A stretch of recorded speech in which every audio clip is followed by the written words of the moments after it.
intros. And so we're going to be talking about kind of digital transformation in categories that are under disruption. Here we are again, if you didn't know. So for digital transformation, really the three kind of core pillars over the last decade and beyond, we've been really focusing on three things. So the consumer facing. So the greatest example of this is the self-checkouts in grocery stores or in QSR. And really this is also one of those things that changes brand perceptions, as there's actually a lot of negativity around self-checkout. The internal processes and making those better. Email is the most classic example of that. And then the last one is around back-end operations. And investing in that is also super critical. Amazon, we've already talked about, but that's a great example of a company that poured tons and tons of resources and money into their back-end operations, and that's what's made them successful today. Target, on the other hand, in Canada, their digital transformation and how they were trying to build out their back-end operations is actually what held them back. That's what led to shelves being empty, to customers not getting the experience that they wanted to because they weren't able to successfully build out their operations properly. And from a digital perspective, really, it's constantly changing. And so really, this kind of programmatic sense of how you're buying media digitally really started with search. It's moved on to programmatic media, and now it continues to grow. So television, radio, out of home, will all start moving towards this one-to-one relationship in the digital side versus kind of calling up a rep and trying to book something. And really being a first mover in this hasn't always resulted in the best results because things are constantly changing. There's a ton of upfront costs. There's a lot of resource allocation that's needed there. And also is that ROI there. An amazing example of this actually is social media when it started becoming bigger. When you did get all that organic reach, you wanted to invest in community management, content postings, and really being a part of the community. But now when organic reach is less than 5%, all that investment that you did up front, you actually kind of lost out in the long run. And so that does change how businesses have to approach digital transformation.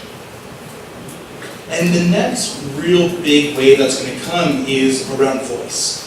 The Google Homes and the Alexas, and that's going to be that next interface because not only does that act as a portal through searching, but it also acts as another interface for someone to interact with your company. And this is going to be one of those things as well where do you invest all the time, money to build a new skill and get adoption from that when there's going to be thousands and thousands of other skills competing for people's time when really it is a one-to-one conversation with that device? Or do you try and kind of piggyback and find what the best strategy is going forward? And that's me then. So first of all, I want to say that you all have an advantage tonight, which is you know more about digital and technology than I do, probably most of you.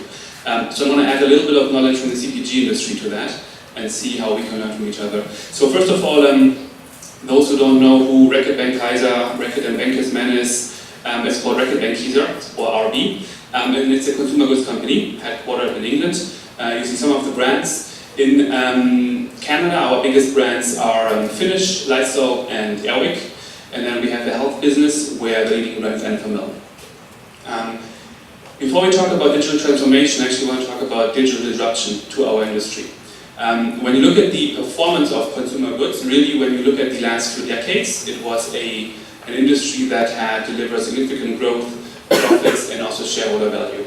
And there was a very simple business model, which you, I guess, can all understand, which is we have big factories somewhere in a field that makes products, consumer goods, fast-moving consumer goods, and then we sell it to the retailer. And over the decades, obviously, we built these relationships with our retailers, and we learned how to manage the 4 Ps: pricing, placement, presence, and so forth. And then on the right, we have our consumer who interacted with the retailer. And what we prided ourselves in was we understand the consumer, we do research, we understand what she wants and how she wants it, and we build brands, and that's where we invested our money. When we look now into a digital lens, all that is being disrupted. If I have an idea for a consumer good, I can basically find somebody online to make it for me somewhere in a garage.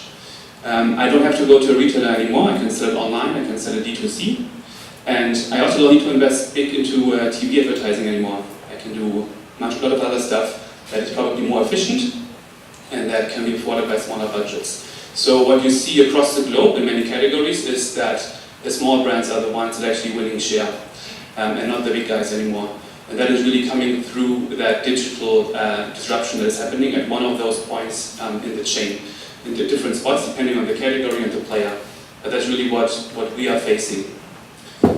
So for me, when we look at CPG and digital transformation, there are a couple of questions. First of all, what is that? So it's a nice hashtag, probably goes pretty well. But when we talk to people from the creative side, from the agency side, from the tech side, let's talk about what it really means for CPG brands and for CPG consumers. Again, timing, the transformation has to happen on our side because of the disruption that happened before. Thirdly, anybody knows what the most hated show in the world is? Cleaning the toilet. Number one. Number two, cleaning the dishes.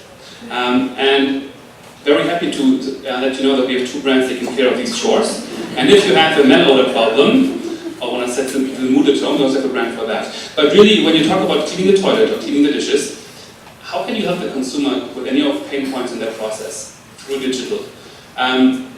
I guess I'm saying it's not easy. And the role of digital in that space might sometimes be a bit overrated. Clearly there are opportunities, but how can we really help the consumer? And if there is not a consumer pain point we want to solve, then what might be a business issue that we want to solve? And then lastly, I think another issue are we ourselves, our mindset. Like I said in the beginning, with a big factory that wants to run 24/7, we have numbers to make and big brands. So what is the right expectation? What's the right objective for us to really invest into digital, to really grow our business? But there are some opportunities. First of all, I think the CPG industry still is founded on innovation. Only innovation helps us to really compete with control label, private label, and also to grow our businesses.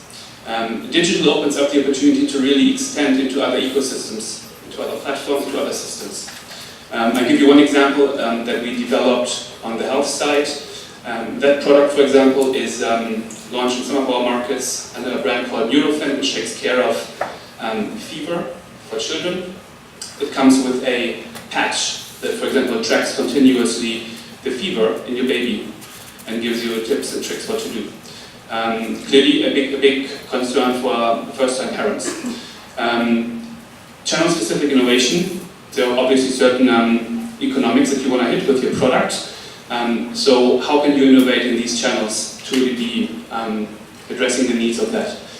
Engagement, better marketing, better targeting, better creative, more tailored, one-on-one conversations. Go-to-market, clearly, the one on the top right, for example, Dimensions, an aircare brand that we launched, only D2C. What's the benefit in CPG for a consumer if we go D2C? Clearly, there needs to be benefit for the consumer to make it work.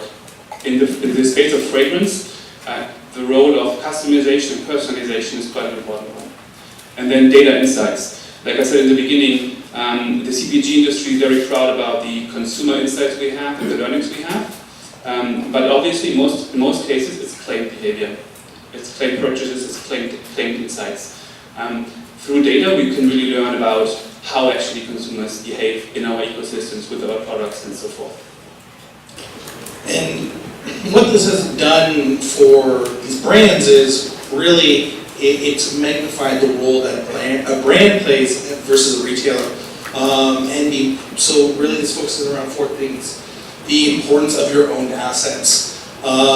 Really it's building up that brand and building up equity in your brand versus just driving a sale and driving promo. As well as you start building, because digital lets you build out specific insights to your brand versus relying on category insights. And then you also have to start thinking about what the physical versus digital shelf space looks like and making sure that you are mirroring those types of experiences. But one of the things that kind of comes with this, and I think really tech has kind of done this, is it's almost sucked the creativity out. I have a lot of examples up here, but they're all, no offense to those brands, but really, what is the takeaway from this? Well, what do you learn about the brand and what they stand for? How do you use audience insights to really inform that messaging and drive true results from that?